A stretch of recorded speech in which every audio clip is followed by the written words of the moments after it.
Vishy Padmanabhan. I'm a partner in Bain Company's New York office. I work in the enterprise technology practice. Almost all of my work is supporting large companies leverage technology better to meet their business agenda. So I work with CEOs, CFOs, CIOs to help them better deploy technology. Many times when we assess a technology environment, what happens is we have to make recommendations on what to do with those software assets, right? Whether to keep them, to retire them, or to modernize them, whatever be the decision.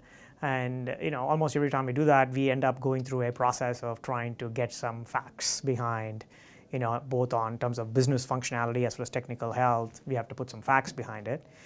Historically, it was always based on discussions, right, or surveys or workshops where it's people's opinions and feelings, right. I think recently what we have tried to do is to put software analytics tools that would help cut the opinions out of the picture, right? I mean, you still have to have judgment. It is not entirely science. I mean, once you get the data, you still need to apply judgment on what to do with it. But it's a much better way to make decisions, where you're actually using analytic tools to understand what is going wrong and what is actually working well. It's very helpful to know both. There are a couple of examples, right? We worked for a large bank and we only looked at about 25 applications in their banking portfolio. What we were able to do was identify, out of those 25, which of the applications require a fairly significant rewrite and which ones require sort of minor refactoring. So that helped them think through the prioritization for them. What we try to do is to get to the core message fast, right? If we help them understand what we are trying to do and what's the approach, but very quickly we talk about, show them the data that supports our recommendation and conclusions.